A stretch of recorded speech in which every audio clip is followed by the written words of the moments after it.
What up? This is another edition of Rip City Real Talk, episode 10, with Anthony Blaylock, Craig Moshkow, and a special guest today, Danny Marang, is joining the podcast. We've been trying to get this to go for a couple of weeks, and finally time to talk to us. We're excited. We're just two guys that have like 7 followers, and we're really stoked, man. We're really stoked that you could take the time to join us. We have quite a bit of stuff to talk about, pretty much what's everybody's been talking about lately, a lot of the CJ Trent stuff. We'll get into that.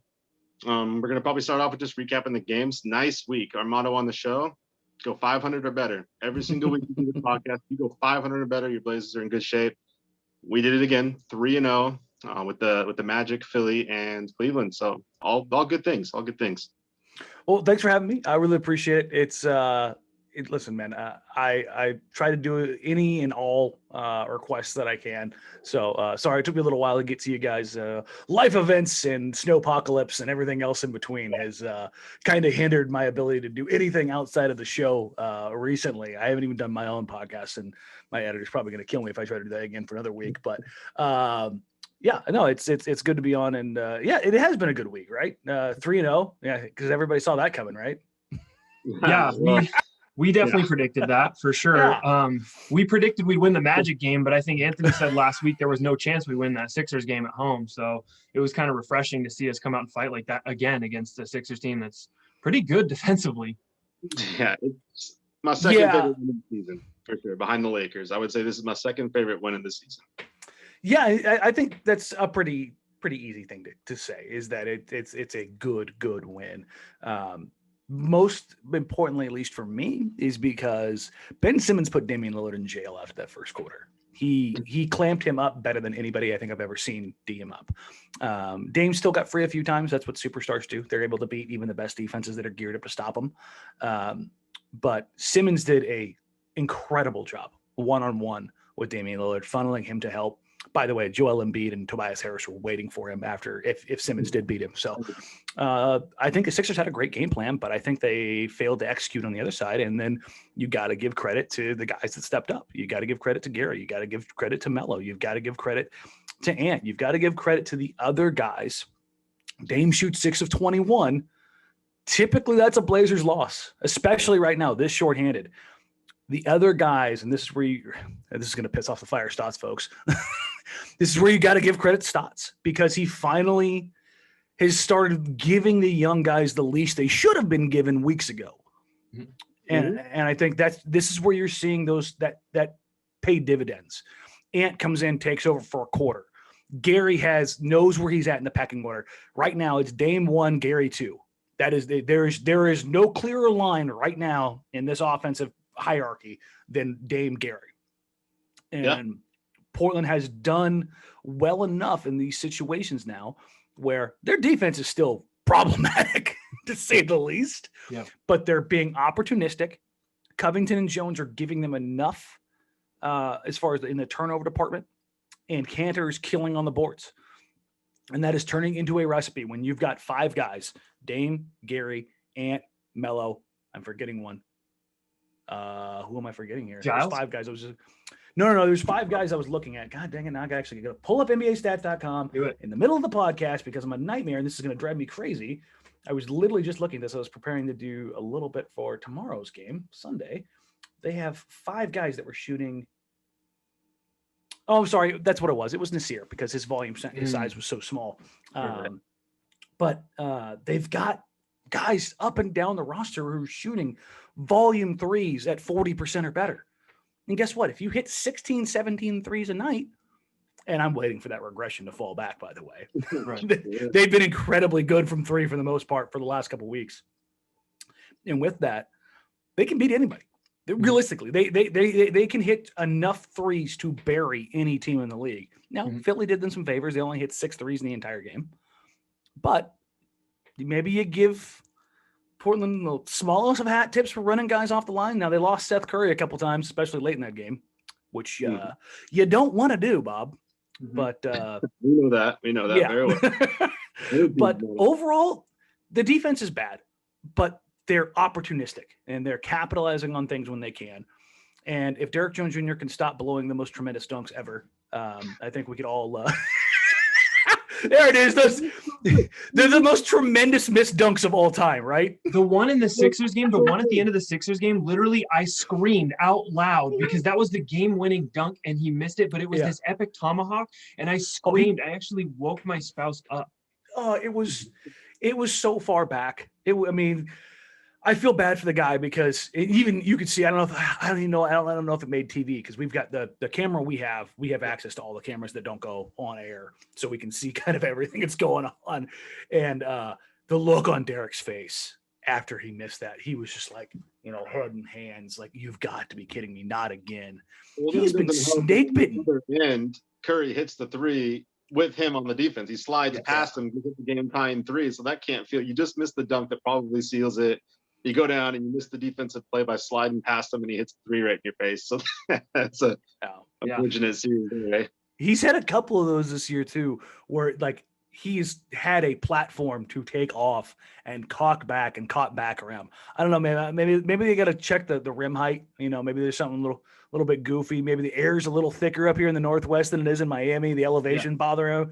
We got to figure it out because I'll tell you one thing, Dame's not going to find him on a lob and get him dialed in yet. So he almost took Derek's head off last night with the one he threw last night. So those are the little things they can find a way to work around. And it's fun to be able to laugh about this stuff because Portland won these games, right? Yes. Yeah, right. It would suck so much more if those are the things that cost you a game.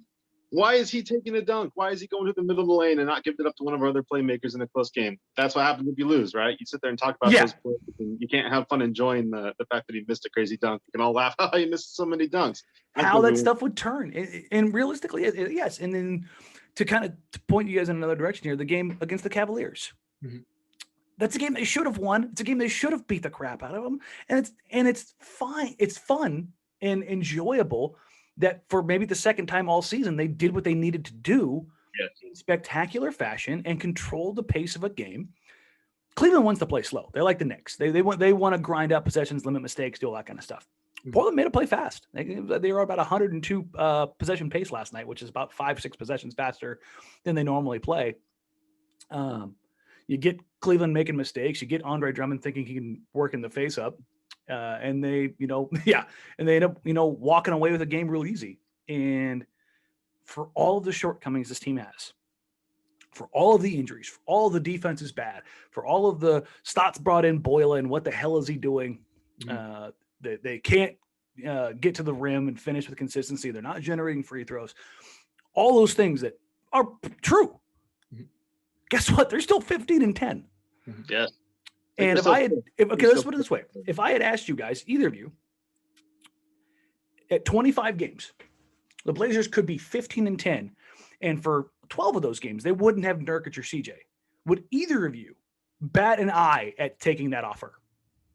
Not without both of them. Absolutely not. I mean, we played without Nurk. We've seen what we can do, but not, you tell me CJ's not playing with Nurk? No, absolutely not. And like that's where I'm at with this. There's plenty of things I want to complain about. There's plenty of things that I want to see addressed. There's the Melo stuff. Like, yeah, I've been plenty, loud about this stuff. Sure.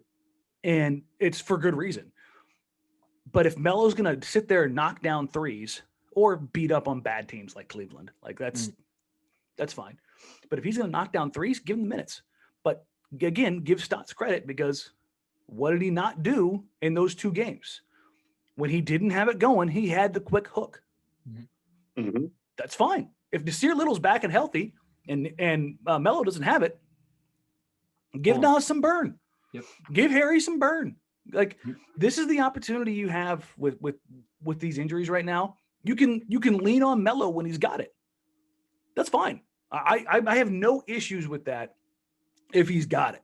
If he doesn't have it, you gotta move that. You can't sit there and blow leads, but giving Melo the ball and slowing that game down. If he's missing those jumpers, he wants to take them. And hats off to him because I think he's done a way better job, at least recently, of making additional passes and starting to find guys and being more of a playmaker outside of the post up. He still has that natural.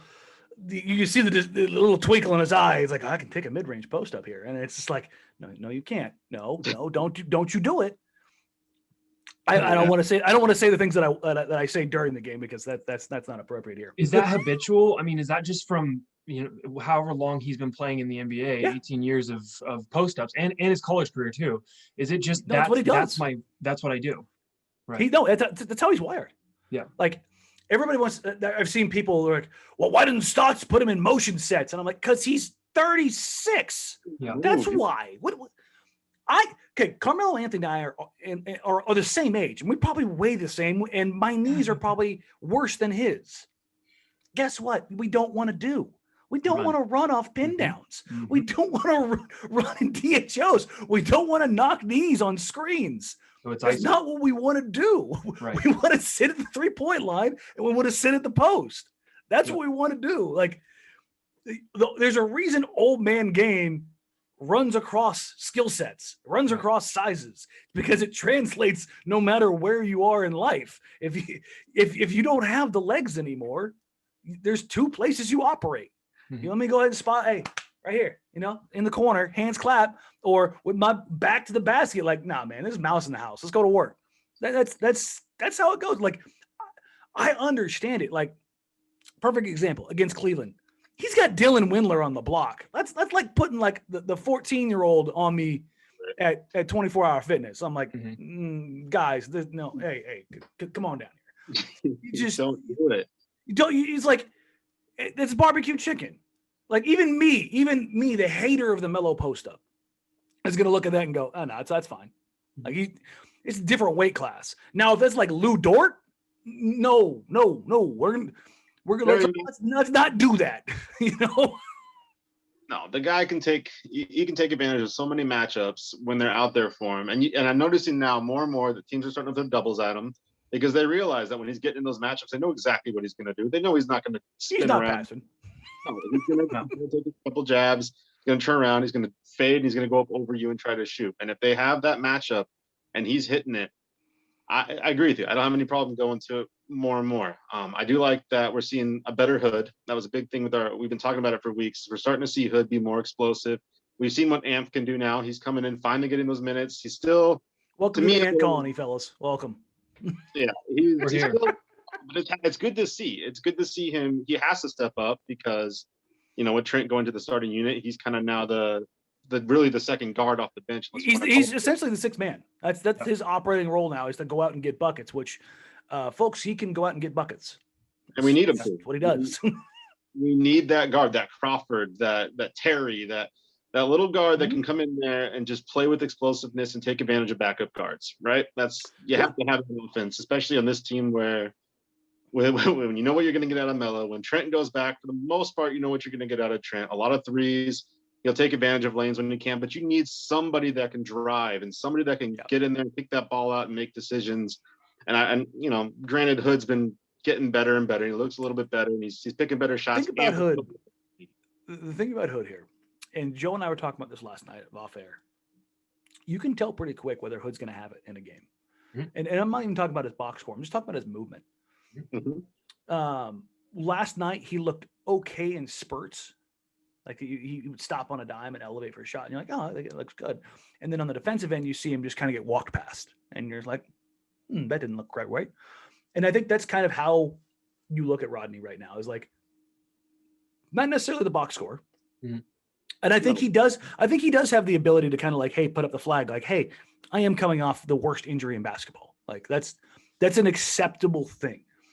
And Portland has to kind of walk this line of, and I think maybe Hood's gotten a bit of a free pass because he is coming off the Achilles injury. And I think we're getting to the point where maybe some nights when he doesn't have it, they need to kind of steer clear from him and go with even a Melo or a Nasir or something along those lines. Because there are times when as much as I beat up Melo, and I have, especially defensively, the on-off stats for Melo are a train wreck defensively. If he doesn't have it offensively, it is a zero-sum game. He is not a player that should be on the floor for them. That's really realistically what it comes down to. Hood is almost as bad defensively. And a lot of that thing has to do with the fact that there's no rim protection on this team right now. There's none. I love Cantor. I love what he does. Giles is trying to offer something, but neither of those guys, I mean, they're both 6'10". Like, Cantor's actually like closer to 6'9", but they don't have the ability to alter shots at the rim. So if you get by Hood, guess what's going to happen? It's and teams are getting smart. If Hood and Melo are on the floor at the same time, they're running pick and rolls with those two guys. They're running like 3-4 pick and rolls. They're running 2-4 pick and rolls. If Hood gets caught on us, basically they're hunting him. And Portland has to do everything they can to minimize that, to defensively, to save these points. I don't know if you guys have heard Richmond say this, but basically, if they win the non-Dame minutes, they basically win every game since the injuries have happened. That's kind of been the MO. Sure. And minimizing the negative effects of Hood and Melo, especially defensively, takes a lot. So like in a game like against Cleveland, where the bench or the non-Dame minutes, they're plus 12, kind of lets you know how good the bench guys were in a game like that. Yeah, and they've been stepping up, all year. I mean, it's especially recently with the injury, you're seeing the young guys step up. But for the most part, I mean, Trent coming off our bench wasn't a bad deal. They've been playing well enough. I think we were more excited than we probably should have been, especially coming into the year. When you hear that you're bringing back Hood, you traded for Cantor, and Melo's going to come back off the bench. That's awesome. And Trent looked good after the end of last year in the bubble. We probably thought we were coming into this year with one of the best benches overall, at least in the West. I mean, you had to be hyped up about it, but then exactly. And then it doesn't fit. You start seeing the chemistry because Hood's an ISO scorer. He really is. They're all ISO scorers. Every single one of those guys that was supposed to come off the bench is an ISO scorer. The thing is, there's different ways that they went about it. Yeah. Melo likes the right block. Hood likes the left block. Gary's not necessarily an ISO scorer. He's more of a play ender, but he's not a creator. And Ant is a off the bounce creator, or an off the bounce shot creator. Now, here's the thing. I'll give you a little peek behind the curtain at least. And I talk pretty regularly just about his game and the things he's working on developing. And I don't know if you guys have noticed this. He has had probably 10, 12 passes over the last 4 games that have been incredible to pinpoint on the move, ropes, bounce passes through traffic, and damn near every single one of them has turned into either a foul or a missed shot. And it's one of those things where he's like, I don't get it, man. They don't like my passes. Yeah. But he's trying to improve it. A couple weeks ago, we started noticing as he's getting more minutes. It was one of the questions with him coming into the year for us was the decision making for him, because we knew he could score, right? We knew he can get a shot up. We knew that's what he was brought here to do. But you're playing backup point guard. You're coming in. I mean, normally they tend to like run CJ in the second unit when he has his moment while Dame's resting, and then they kind of put it together. But with CJ out, and especially this is kind of what we wanted from him eventually, was to be that backup point guard, and making the passes was a big thing. And it's funny that you said that, because we're sitting there watching the game, and I'll notice a couple times, like you said, he'll be driving in, he'll kick back, and somebody will be either trying to cut, or they'll go to get the ball and they either miss it, goes off their legs, or something happens, and it's not, they just don't execute it. But the shooting that he's surrounded with is not exactly prolific, right? I mean, when you're talking about Ant, he's playing with Gary some minutes, but he's also paired up with these ISO scores like we've talked about. We talked about Melo, we talked about Hood. They're not spot up guys. And Harry Giles or DJ or whoever else is in that lineup, it's just not the best environment for him yet. But he's given it his all, and he's played pretty well with it. Yeah, it's actually you actually made me think of something real quick, and I'm gonna do this again. I'm gonna pull up some lineup data real quick, and I want you guys to kind of get an idea of what it is for him. I've actually looked at this already. It's one of those things about doing the video content that I've been doing the last couple months. I find myself just looking at this stuff even more. The Dame Anthony lineups are really bad, like really bad. A lot of that has to do with, I think, the beginning of the season stuff.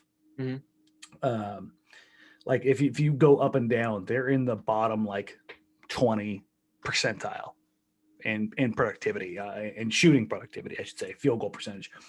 But then you look, all these lineups, it's Dame, Ant, Hood, Melo, Dame, Ant, Jones, Melo, Cantor, and you go up and down, and like the only time Dame and Ant are on the floor, they're with guys who have had some pretty bad shooting areas, and Ant has contributed to that as well.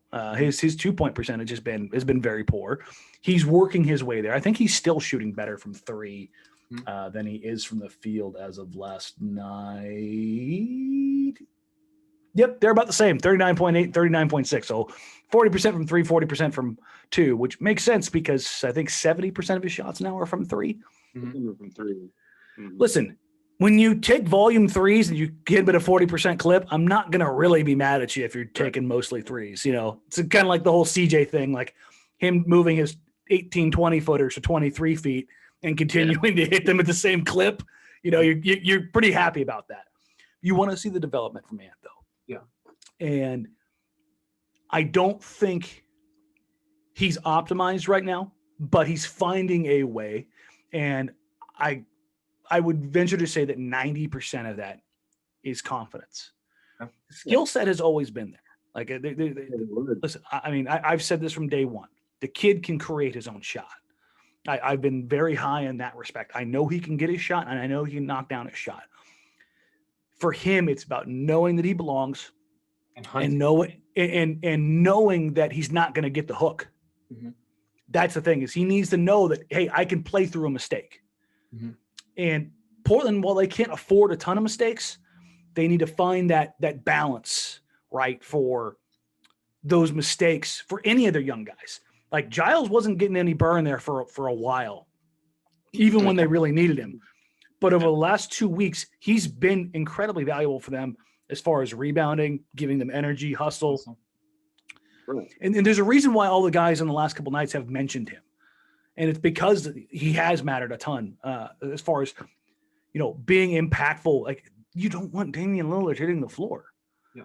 Let Giles be that guy. You know what I mean? Like, it's just one of those things where your superstar, if he's hitting the floor with an abdominal tear and a jacked up hip and a jacked up shoulder, like, you don't want, like, these are the kind of things you don't want, like, you don't talk about a ton, but you don't necessarily want that happening. So you got to have a hustle guy that's willing to put himself out there. And that's why I think those guys, like, listen, 36-year-old Carmelo Anthony is not hitting the floor. Like, that's just, like, seriously, like, so somebody has to be that guy. Right. We've talked about that too. You know, you're going to be tolerant of the fouls that he's going to give because of the energy that he's going to give you when he's out there. He's attempting to make plays, and that's all you can ask for him. I mean, he did not come into the season really expecting a big role, and he shouldn't have. I mean, Cantor was going to be the backup. You knew Melo was going to be the 4. He was kind of there for this exact reason. That was to cover bodies after what happened last year. The year before, you can't really blame him. And honestly, I'm impressed. I'm impressed with what he's been doing because it's hard to go into these situations knowing that you're only in there because of injuries right now. You're probably not going to play a ton when Nurk comes back, and you have to be able to come with that mentality that you're going to go out there and be a team player. You're going to hustle. You're going to still give that energy. And it's been awesome to see. I mean, we talk a lot about Giles. He's super raw. He struggles to finish a little bit. There's a lot of little things around the rim that I wish that he could just make. And you can make that same claim around every Portland Trailblazer not named Enes Kanter. Yes. Like, if you look at Portland, they're the worst interior finishing team in the league right now. Yep. That's actually, I think that's, you can pull up the data and check all that. It's such a weird thing because, and this is why I talked about earlier, the whole regression to the mean when it comes to 3-point shooting. They don't have the ability to all of a sudden just generate points at the free throw line. And that's where you get, that's where you miss a CJ, and it's not the free throw line. It's that he makes up for not getting to the free throw line by being a god in the mid range. Mm-hmm. So if the 3-point shot isn't going, like, so that's something they don't, that's one more thing that they don't have, which makes the performance by Dame against Philadelphia matter so much more. Yeah, he's 6 of 21, but he also got the line 15 freaking times. Like, their margin for error is so small across the board that they have to find a way to manufacture something somewhere with something they don't necessarily, they have to MacGyver points sometimes. Guys who don't do things normally are put in position. Like, the last couple of games, Anthony Simons has gotten to the free throw line. Like, this is a guy who is all of a sudden, like, getting downhill. And remember early in the season, Ant would get to try to get to the rim. He'd get caught in between. I phrase this like this way. He'd get caught in between trying to be CJ McCollum around the rim, which is to avoid contact at all costs, and Damian Lillard, who tries to initiate contact sometimes at all costs. And so he'd get caught in this, I don't want to get caught. I don't want to initiate, but also let me try to initiate. So he'd miss the shot and not generate the free throws.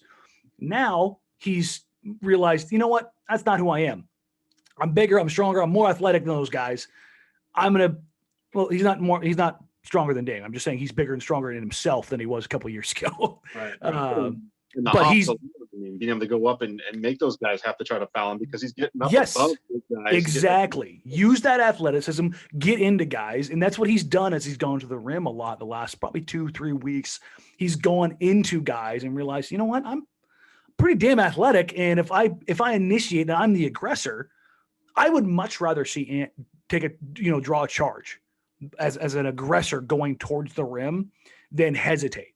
Yeah, like that's fine. I would much rather see that and be the aggressor consistently than trying to get around guys. Like be a guy that generates free throws. That's a good thing for this team right now. We need it, and we need it off the bench because we don't have anybody. I mean, probably anybody outside of him that can really drive and make that kind of a play on the second unit, like we talked about. I mean, Hood and Carmelo aren't doing it. Sure, Cantor, when he goes back there, he'll be able to get an offensive rebound. He'll go get his foul, but he's still not – he's a big guy. He's not really going to have any pick-and-roll game with these guys out there. He's not driving and catching and going up, at least not until Amp gets more playing time with them.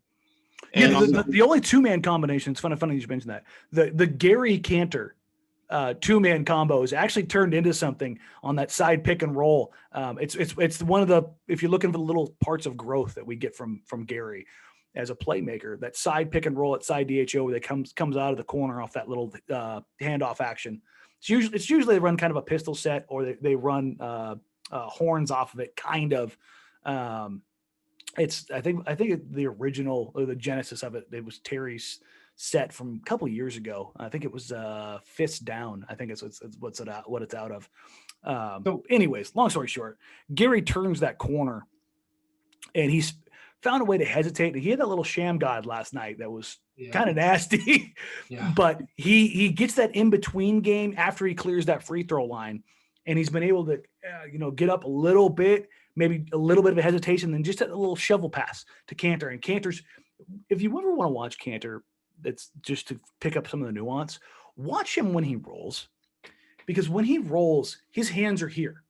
He's waiting for it all the time. And it's not that he's saying, give me the ball, give me the ball, give me the ball. It's that he is ready for it. If you want to give it to him, it is here until he sees that ball leaves your hands. And then he's going for the offensive rebound. Mm-hmm. That he is one of the most active hands guys as a roller that I've seen in a really long time. If you watch him, he very rarely fumbles the catch. He's got good hands on the roll. Yeah. The only time it's ever problematic is when he knows that the rotation is coming and he's trying to make that pass. And it's just not a natural part of his game. So even if he's making the right read, he had one last night. I think it was a kick out to Gary or Ant. I can't remember now. Yeah. But it was Ant. That's right. It was the right pass, but it was delayed by about a second on the short roll. Okay. And you could just see, again, those little things that you're seeing, a play that he wouldn't have made a year or two ago. He's trying to make it, but it's still not quite there yet. And it's the same way with Gary, that side pick and roll. He's trying to make those creation things happen, and he's developing that little bit of a relationship with Cantor. It's not perfect, but you can see it kind of coming. And those are the kind of gains that I think Portland needs on the margins every single night, is to find something else somewhere from somebody that gets just a sprinkle better. And it's one of those things where you have to watch every game to see that growth. And you take a step back and you're like, hey, 10, 12 games ago, I didn't see this. Like, as we were talking about Giles, I wanted to pull up his numbers real quick. In the last 8 games, their leading rebounder by percentage is Harry Giles. Right. And better than Cantor. His issue as a rebounder in Sacramento was he got murdered on the glass. That was the one thing he just wasn't doing. And right now he's on Andre Drummond level as far as securing rebounds. Oof. Like his defensive rebound rate is almost 33% right now. Well, he's freaky athletic, right? When he goes up to grab it, we were talking about it early in the season. He can grab a ball with one hand over guys. It's insane. It's athleticism that Cantor doesn't possess. No, and that's the thing, is that I think he's playing with some confidence in that regard, and he can find a way. I want to see the rebounding continue because I didn't think this is something he'd be capable of doing. Mhm. But I also want to see Portland try to utilize him a little bit more as a playmaker at the high post. And I think that's where you can kind of unlock him when you don't have guys that are natural passers. Harry is a natural passer. That's his, like, if you wanted me to rank his skill set, his passing ability is through the roof. Mhm. He may be the only guy on the active roster right now I trust to throw a lob pass. So yeah, we watched your video in this. I watched your video on the breakdown earlier this season and learned a lot about Harry's game, and I think that was where I wanted to see them unlock that more. It doesn't look like that's been anything, because it looks like to me Harry's been used in a very emergency backup 5 role where I don't think there's a plan. Stotts just uses him because he's a body and he can rebound, right? He's got to, if Cantor gets his eye bashed open again, then Harry's going to go in there for a little bit and play some 5, right? Yeah, they're going to try and sneak probably 12, 15 minutes a night out of Harry. And Stotts does this with the young guys. Yeah. Because remember, Giles is still a young guy. He's still incredibly young. He's 22. And he missed a year, basically. He missed his rookie year. Yep. So his actual basketball time is pretty limited. Yeah. And with that, it's one of those things where you look at it and you're like, okay, no, I get it. He's got to earn the Stotts time. And that means doing the things that maybe necessarily most guys don't want to do, especially as young guys. Playing sound, playing effectively, playing defense, making the right reads, and if you make a mistake, sell out on it. Right. Perfect example. Yeah, it's a perfect example. CJ Ellaby. CJ Ellaby 2 weeks ago was a non-NBA player. He hit the floor. I think was it the Bucks game? I think it was the Bucks game where he looked like a deer in headlights. Pardon the pun. Like he looked like he was out there for less than 2 minutes, and Stotts gave him an immediate hook because I think he was a -8 or a -9 in like 2 minutes, and he made like 3 consecutive mistakes. And you could see it was compounding issues. I don't know what Stotts did. I don't know what his teammates did. I don't know who said what, but somebody pulled him aside and said, pull your head out, keep it simple, and play hard. Because the next time he got on the floor, because they had to play him, he gets out there against Philly, and it was the starkest contrast of a player I have ever seen. He went from a guy who had no business being on an NBA floor to a functional NBA player.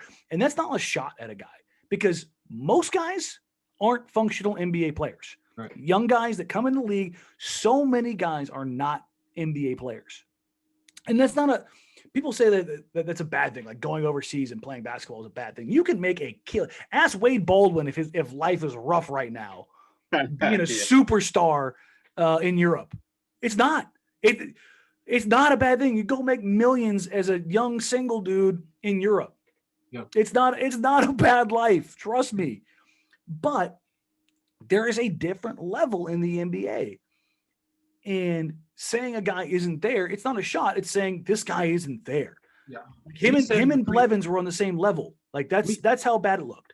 I mean, I asked Anthony in the preseason, I said, is this guy ever going to get meaningful minutes in a game this year? And he said, heck no. The Blazers do not traditionally allow our young draft picks to play for 2 years. It's not normal. However, this year is this year's not normal. The epitome of abnormal. Yeah. So, okay, you post something at the end of this week, and I think that it's going to rile up some fans, but we are on in your corner, but we want to get your opinion. Mm-hmm.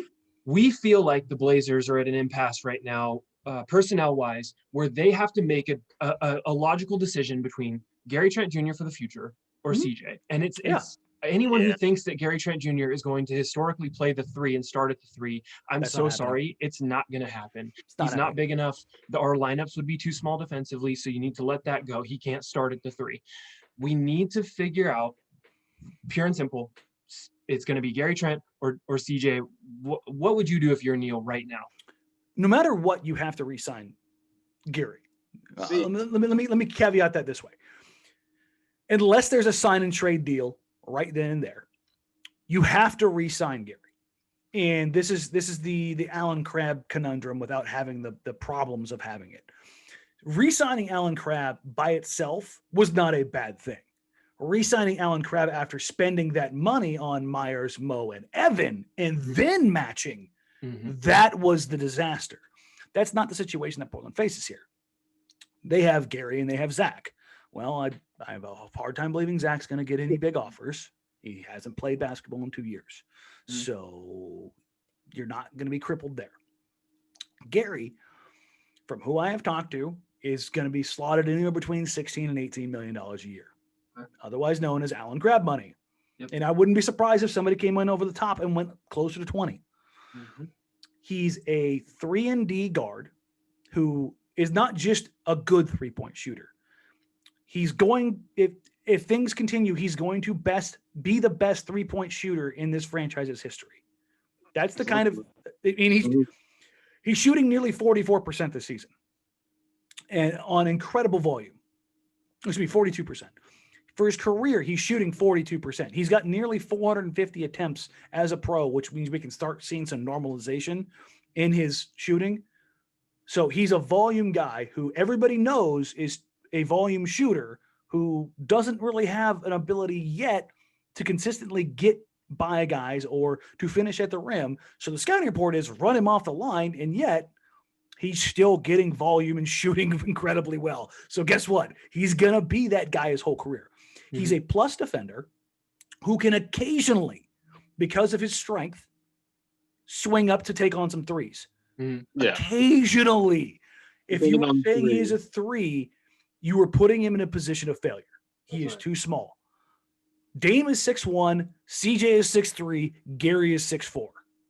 So please, people, when I say somebody is a certain height, stop sending me the Google measurements of these guys. I'm standing next to them eye to eye with them.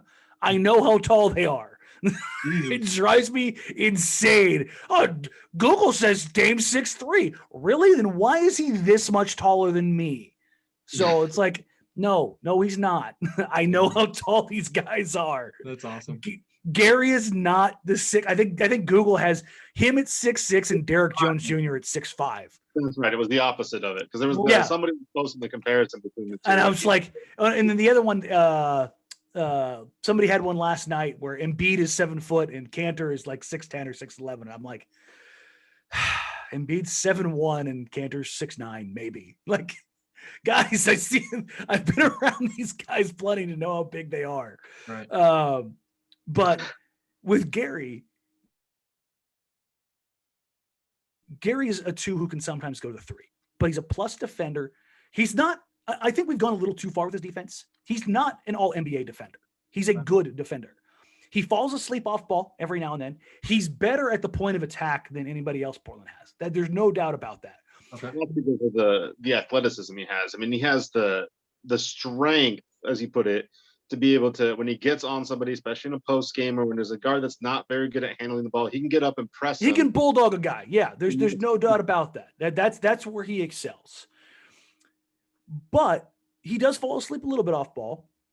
And when matched with superior speed, he's not great at flipping his hips. He's still better than pretty much any other option Portland has. Yeah. But because Portland has been so bad defensively for years and that they haven't really had their best on-ball defender in the Damian Lillard era has been Nick Batum. Batum is a lot like Simmons with how he defended Dame. Stupid long wingspan, ability to flip hips either way, play tight, trail defend, even going over the top of the screen, can trail and contest and block from behind. Derek Jones Jr. looks like he could turn that corner into being a guy like that. He still falls asleep every now and then. He's still working on some things. But they haven't had a guy who's a no doubt on-ball stopper since Batum. Nick was a guy that's Wes was probably more in that vein, but it was directly in front of him on-ball stopper, like a legit one-on-one. And that era has kind of passed. Like he wasn't bad at navigating screens, but he wasn't great either. A lot of times he got caught and he would maybe pick up a foul running through a screen. You remember those days? But can't get away with that now. Yeah, but back to Gary. Gary is a guy who's going to get paid because he's very good at the things that are very valuable in the NBA. Yeah. It is not a secret. I have wanted to trade CJ for 5 years. It is not because I don't like CJ. It is not because I don't think he's a good player. None of that stuff is true. I have always thought since the Memphis series when he broke onto the scene, I was like, he's going to be good. He's also too small to play alongside Damian Lillard. Trade him. That's the rub, right? That's the problem is you can't. And I think we saw it with Cleveland last night. They kind of make the comparison between Garland and Sexton. Yep. They're trying to copy the Blazers scheme when it comes to having the two smaller combo guards running and starting for you. To me, CJ is better suited to be a point guard. He's better suited to be a point guard. And I think you're putting him in the shooting guard role, and that's fine. I mean, we've seen what he can do when Dame gets hurt. I mean, he's 30 points. He's 30 points and 8 assists as a starting point guard when Damian Lillard is out, otherwise known as an all-star point guard. Right. Ridiculous. So here's my problem with bringing back Trent, because I'm kind of in the same boat with you. I think personally the things that Trent are good at are going to be almost too valuable for us. I think he gets closer to the 18 to 20 mil. The only reason I say that is because I see a team like the Knicks or somebody that's somebody's going to pay him. There's no doubt about it. Like I mean, I've talked to folks around the league and I've talked to reps for those guys, and he's going to get paid. So it comes down to, and you've made this point before, and I think I've seen a lot of people in the media make the point before, but it's paying the 3 guards that much money at that one position. You're going to pay. Yeah, it's essentially $90 million that are tied up in those guys. But here's the thing: if you're not going to trade him in the sign and trade, you have to sign him so that you can trade him down the road. And that's it, right? Because that's the rub. Then that's why you have to match. Can't let him walk. This is a situation where you can't let him walk because he is too good. This is not Alan Crabb walking and like where you're paying for potential and hoping that the things you think might be there come together. Gary Trent Jr. is already a solid starter in this league. That is the difference this time around. And no, you can't give the minutes to Gary Trent Jr. as long as you have CJ. And that's the problem. So that's kind of where our line of thinking is. I don't think they're going to get rid of. I don't think they're trading. For a while there, I thought they'd trade Trent at the deadline, or they'd at least look into some serious options, which you should realistically do anyway. You should always take advantage of what's out there and at least look into things. But Neil tends to like to keep these guys through most of the year if they're playing at a good level because there's always a playoff. They won't trade CJ or Gary at the deadline, barring. I just don't see it with them being a pretty sizable offer. Now, I'll tell you this. CJ was on the table for Harden. CJ was on the table for Harden. Really? Yes. Had to have been. Yeah. But Houston didn't want that deal, and Portland didn't have the picks to go. Right. But that's the case and it makes sense. I mean, Harden is that good. If Ben Simmons suddenly became on the table, CJ would be on the table. I'm pretty confident in that vein. But it would cost more than CJ, and I don't think the Blazers would pull the trigger. And here's the thing: question about what do you trade CJ for? And I know you're saying I get that all the time, and every single time. It's okay. It's okay. And the thing is, I have suggested names over the last 5 years, and there are guys that were viable. Like the Oladipo Sabonis deal was something that was on the table when they were in OKC, and everybody's like, "Oh yeah, it's perfect to have hindsight." And I'm like, I've got receipts. Mm-hmm. I have suggested those trades in that time. This isn't hindsight. Mm-hmm. The Chris Middleton deal 4 years ago, that was a guy that I wanted to go after. And everybody always goes, well, yeah, even then they were trying to steer him to Toronto more than anything. But yeah, I mean, I would have made the choice to try to make that deal happen. But so you look at who's been there, who's been available. The Paul George deal, is Indiana willing to take, even with the bad relationship between Pritchard and the Blazers, with a CJ Collins deal then?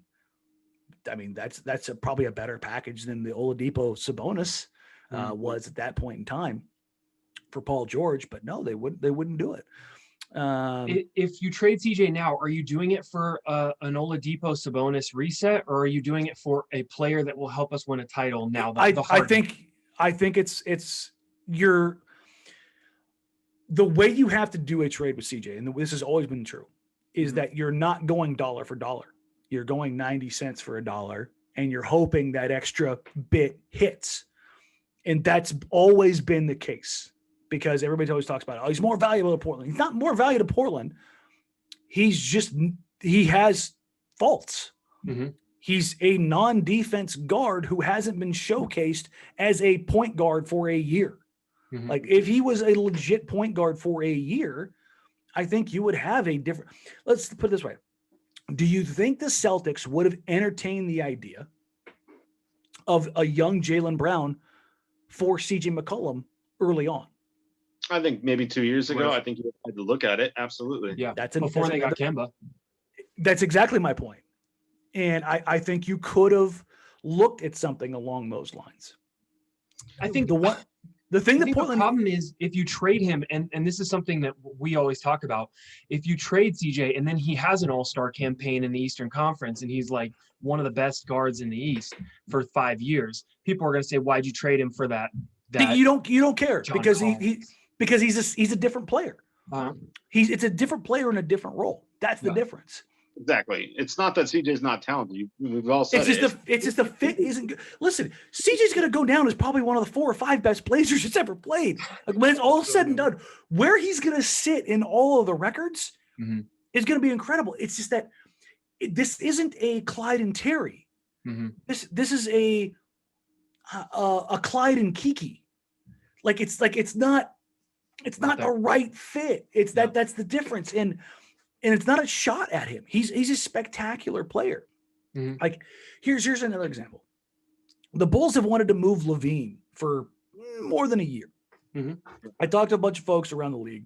I talked to some folks in Chicago, and I was like, listen, I think it would do wonders for both teams if Zach and CJ got swapped for Lowry and Levine. And like, that seems like a bit of an overpay for Portland. I'm like, well, I don't know. I don't necessarily believe Zach's a starting caliber player in Portland. And I think Levine's got an extra gear in him. And people are like, that's crazy, man. Levine's never going to be there. And Lowry, I don't know. Well, let's fast forward a year now. Zach LaVine might go be the most improved player in the league right now. He's shooting on the same splits that CJ was when we were talking about CJ as a surefire Western Conference All-Star guard. Right. And Lowry Markkanen, under a coach that actually knows what he's doing offensively, all of a sudden looks like a capable player again. Yeah. Weird how that all came together. And this isn't to like gas myself up. That's not what I'm trying to do here. It's the type of trade you would have to make to capitalize on what is value with CJ. Here's the thing. As much as I talk about this stuff, because everybody always wants to talk about this, I don't think they're going to trade CJ unless Dame is finally like, hey, man, this has been good. You need to go do you. I need to go do me. And I don't think it's going to be Dame that would initiate it. I think it would be CJ who would be like, listen, I need to go lead a team. Well, and every year it feels like health sort of resets that table, right? Maybe Nurkic gets hurt the year he broke Olshey has had an excuse every year. There's no doubt about it. He has had an excuse literally every year, and it's so frustrating. It makes sense. And like, don't get me wrong, the Western Conference Finals run was a blast. I mean, it was a blast. You could not have laid the puzzle pieces better for Portland. But it hurt the trade CJ train because now you made the Western Conference Finals, and now it's like every time I talk about it, every single time. But what about Game 7 in the semifinals? And I'm just like, the way we explain it to like casual fans, and that's where we aim a lot of our podcasts, is it's like having 2 Ferraris in your garage. You can only drive one per day. So which one do you want to drive that day? And you're only going to pick up the keys to one. So it's a great luxury to have sometimes, but in the playoffs, it's a moot point. We're going down.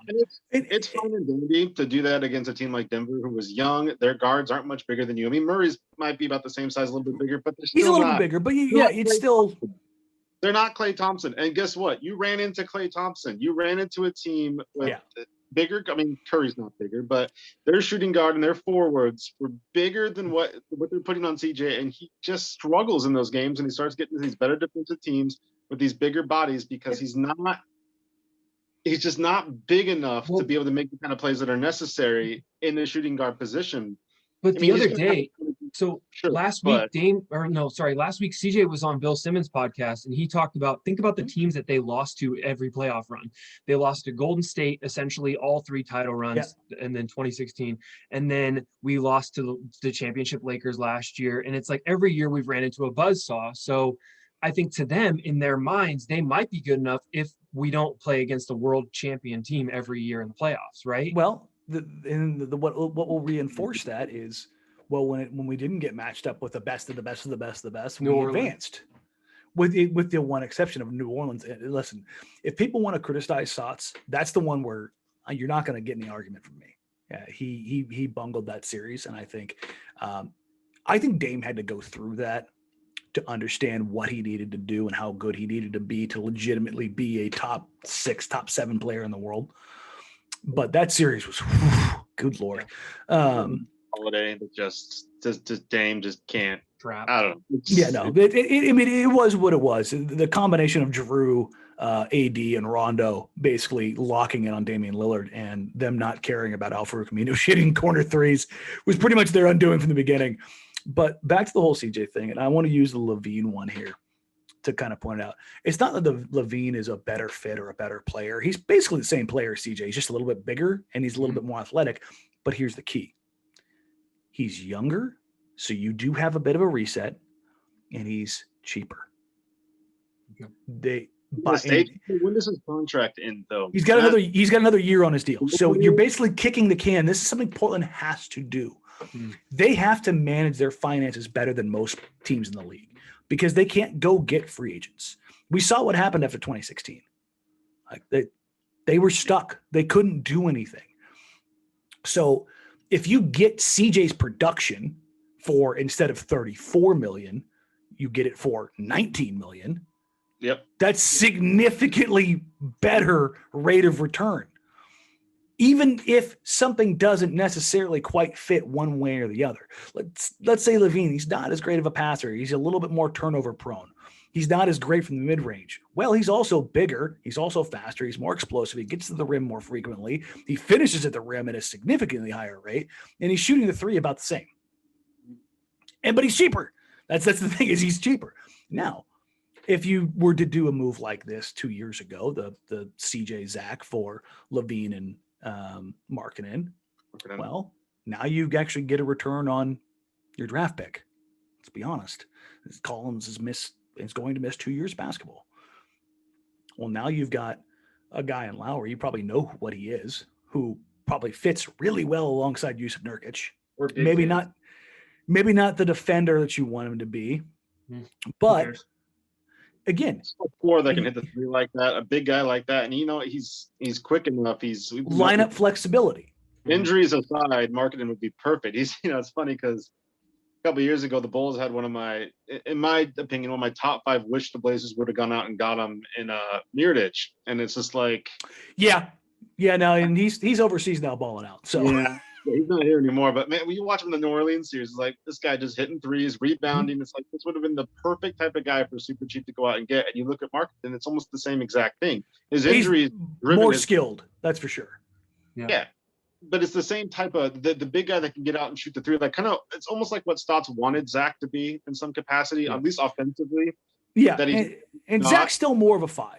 That's the thing, is he's, as much as this whole trying to shoehorn him into the 4 stuff, he's not a 4. He's a 5. He's always been a 5. He hasn't worked out. I mean, you're right, injuries aside, but the way that I think Zach's been brought down in our system because offensively, that's what Stotts wants him. What's what he wants him to do, and I don't blame him when you have Nurk. It makes sense, but you get a guy like Markkanen that can go out there and at least be a bigger presence, a bigger body on the defensive side of it, and then offensively can sit there just up at the top, wait for a 3 ball to come his way after you kick in, or at least draw a big guy out towards him. I mean, that's invaluable right now. And it spreads things around, and this is where I think we're seeing, kind of to tie this back to where the team is right now, because of the injuries, you're relying on more guys consistently. Now that leaves room for more volatility and more shortcomings. But at the same time, the offensive board, while it's falling heavily on Damian Lillard and they are living and dying by him, they need the other guys. And if you had a Levine, Markkanen, and Covington, let's say that's your starting lineup. Well, now that that offensive burden is spread out a little bit more. And on a night like Cleveland, when you don't necessarily want Damian Lillard to play 38 minutes, like he played 30 last night. Well, marketing could go out there and get you a 20 piece. Levine can go out there and get you 50. I mean, he's a legitimate microwave scorer. Mm-hmm. And by moving the pieces around, it's not necessarily moving deck chairs. It's swapping out deck chairs. It's one that maybe matches the furniture a little bit better. And I think those, and everybody's like, well, who are you going to trade CJ for that makes this team significantly better? I don't think they need to be significantly better. I just think they need to be better and a better fit. Mm-hmm. I think that's what I've ultimately come down to. Even if it was a slight talent downgrade overall, getting a 3 or a 4 that was impactful on both ends of the floor, night in, night out. I mean, they haven't had a guy at that position in 20 years. Mm-hmm. Like legitimately, they have not had somebody there. They have not had an impact wing outside of Brandon Roy in 20 years. That is where they are. Like Wes, Nick, good players. It's been solid, good players. I like Derek. I like Covington. They have not had a wing who could dictate and win you a game night in, night out, outside of Brandon Roy in 20 years. Mm-hmm. Like that's where they are. Like Scottie Pippen, Brandon Roy, like those are the guys that they had that could dictate a game from that position. And if you look at every single NBA title winner in that time period, every one of those teams has had a perimeter-oriented wing player. Or LeBron. But even then, but LeBron is listen, he's a point forward wing. Yeah, he can guard fives, but he's the supersized version. But that is what you have to have.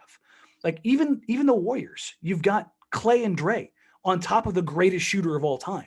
Not to mention Durant for a few years there. But even before the Durant stuff, like they have size. Mm-hmm. If you don't have those dudes, and it's like, it seems so simple. It's like a quarterback in the NFL. If you don't have a quarterback, you can't win. Well, you can have a quarterback and still not win if you don't have the offensive and defensive line.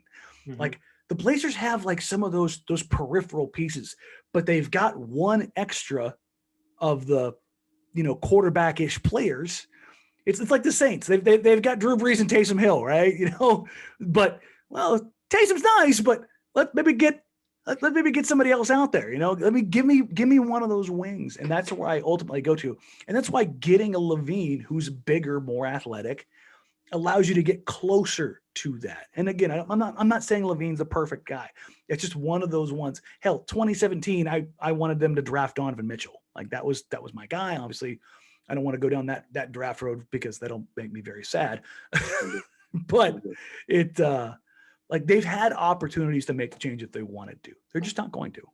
Yep. Yeah, that's where it comes down to. And so that's what Neil loves his guys. It's just like the age-old motto with him. And CJ's his guy. Yeah. And it's frustrating because it brings you back to the Gary Trent stuff. It brings you back to bringing back Gary Trent and paying him the kind of money to play 25 minutes off your bench. So basically, in that unit, essentially go back to just being a three-point shooter, which is great. He's good at it. Let him do it. But it's tough to want to pay that much money when you think about what you could trade CJ for to try to get something back to put in your starting unit, then move Trent up to your starting unit to sit there and shoot threes when he's open. Because, you kind of have Dame who can, take a double, triple team anytime he goes on the floor. Which they do need somebody, though. They do need an additional guy who can create. Yes. And not just as a playmaker, but off the bounce. Yeah, that's really their, even when they're fully healthy with this team, that's still not something CJ excels with. He's good at it, but again, because of the lack of size, he can be neutralized in games. They need a guy at that wing position who can put the ball on the floor. Like Covington can attack a closeout. That's nice.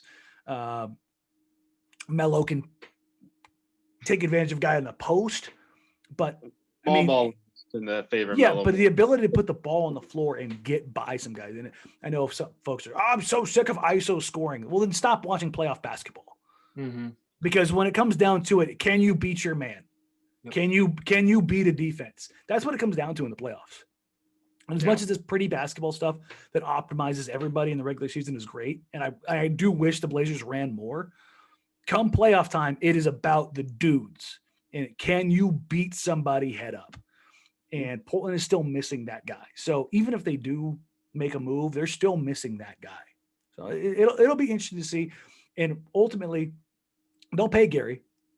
And then I think they'll probably move on from him. Because I think Gary, in respect to him, to himself, he wants to start. Mhm. And I think he should be a starter. And if it's not going to be here, let him go somewhere and go start. And you got to think that's make part straight of for why him. he's been on the extension, right? I mean, I'm sure the money was lower than what he can get, but you also got to think in the back of his mind is like, I want the chance to go see what's out there to see if somebody can give me. Oh, absolutely. He's betting on himself because he knows. It's not a secret. It is not a secret. Gary Trent Jr. is going to get paid. Yeah. Like that. And he's being forced to start because of the CJ injury is doing nothing but good things for him because he's taking advantage of it and he's playing even better than he was in the bubble in the end of last year and really the beginning of this year, even off the bench. And it was already good. Yeah, I mean, if you look at his numbers, let's see, last 8 games. Boop, boop, boop, boop. I was just looking at this a second ago. Where are we at? So Gary, the one thing he struggled with has been his inside finishing. Oh, well, while CJ's been out. We've been Plenty critical about of that. But he's shooting 46% from 3 on was it 9 attempts a game. So he's basically shooting 50% Yes, on please. yeah. So he's giving you 2 assists, 3 rebounds. I think he could probably afford to see an uptick in that regard. Mhm. He's had some secondary creation. He's shooting 42% from the field overall. His mid-range jumper is getting better and better. Listen, his mid-range here. If you look at it, if you go look at his shot chart over the last 8 games, elbows and out, he's fine. Mm-hmm. It's his. I mean, I can actually click on. It's in the paint, right? That's the problem. It's been really bad in the paint. Let me. I love him, but he has the ugliest looking layup I think I've ever seen. If it's not the weird Statue of Liberty thing with the ball straight up in the air and he throws it at the backboard, it's the. Yeah, he's got some unique stuff in there. So at the rim over the last 8 games, he's 10 of 23. So and then if you look to outside the paint, or just outside the paint, he's 1 of 5. So he's 11 of 26 in and around the paint. Free throw line jumpers though, he's shooting basically 50%. Yeah, right, and that's fine. Like the little, almost like the step back, the kind of fader that he's getting. Oh, that little step back fadeaway that he has at the free throw line is great. That's something he's shown that and developed. But you look at his 3-point shooting: 11 of 24, 11 of 18, 6 of 15. Hilariously, he's not been good in the corners, which is consistently where he's been great throughout his young career. So from the very top, or just the all above the break, above the break threes. He's been absolutely killing it so far. So yeah, I mean, he's gonna get paid. He takes volume and hits volume. He's a plus defender. He's showing some additional creation tools. The ability to finish inside and get to the spot is step 1, and then step 2 is being able to finish there. But he'll get paid, and then Portland's going to have $90 million tied up in 3 guys. Because you got to remember, Nurk's contract is done. Not next year's, his last year, so he's eligible for extension, I believe, coming up. So now you got to think the injuries. As unfortunate as they are, I mean, they're going to end up helping his value. It's going to keep him a little bit lower because that's a thing. But does Portland want to invest in him long term? That's another big question. Yeah, it's a big question. You got to wonder. Is he the guy that they want to invest in? And as much as Fentress dug a little bit of a hole yesterday, going back and forth about the Collins stuff, the John Collins stuff. I think I was more involved than you were with that, Greg. But yeah. But it was also like, you may disagree with him, but it's a legit question. Yeah, it's like John Collins is a stud. 20 and 10, 3-point shooting, ability to play the 4 or the 5, incredibly athletic. I mean, he's a stud. He's an absolute stud. And would you consider making a move like that? I think it's probably about right. As much as people are getting upset about the whole idea of Gary and Nurk, I think value-wise, that's probably what it would cost. I mean, so, and everybody kind of freaking out about that. And it's like, Have you guys watched John Collins play basketball Legit. the last 18 months? He's been incredibly good. There's a reason why he's going to get a max offer. Yep. Like, does he have? He has shortcomings for sure, but he's also a stud. Mm-hmm.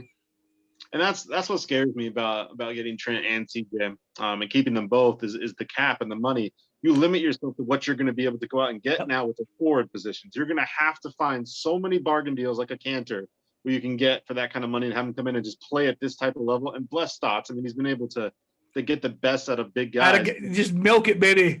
It's just crazy. I mean, unless you can get Nurk back at 10, 11 mil, get him down a little bit from where he's at, and hope that the injuries bring his value back, and he just wants to stay with that's normal too, right? Getting clutch clients down and on their contracts. So normal. Yeah. Yeah, it's not. That's that's why I've hinted so much of this deadline in this offseason being so impactful for basically what will amount to the peak years of Damian Lillard's career. Yep. Because once they're committed, they're pretty much locked in. Yeah. All It's going to be interesting. We're going to do a little more around the trade deadline and talk about it, but it's just something to follow, and we're glad we got your insight on it, because it's, I mean, not just us, but our friends and family, but obviously all over Twitter. As soon as a guy like Collins becomes available, it's boom, Trent, CJ, trade him. So it's, it's just going to be interesting stuff. Well, guys, we got to wrap up just because we're approaching our time deadline, but I just want to say to Danny, thank you so much for taking the time today. And obviously, if fans are not checking it out, Blazers Edge is where you can find him. He's got his own podcast, but then the breakdown is something that he's been working really hard on this year. And I love the breakdown. I've learned a lot. So go to YouTube, check out the breakdown with Danny Marang. And now that I'm not dying, I'll have probably some more videos coming out here in the next couple of weeks. Actually focusing a lot on Ant and Gary, as far as their development as creators, and some of the sets that they've put in over the last week or two, that have put them in better positions to succeed, as opposed to straight Carmelo Anthony post ups. Ooh, yes, please. For sure. All right, everybody. Well, again, we appreciate you. If you watch the video, subscribe to YouTube, follow on Twitter, follow on Facebook, help us out as much as possible. Like, rate, review, subscribe, do all the things. Yeah, the whole thing. But seriously, man, we appreciate you taking some time. We know you have something going on, and it's a big deal for us to be able to sit here and talk game with somebody like you. So it's been awesome. We really do appreciate you taking time to do Saturday. We'll get this video up probably tomorrow, everybody. Yep. And I think with that, man, I think we're out. Cool. Okay, check the deuces, boys.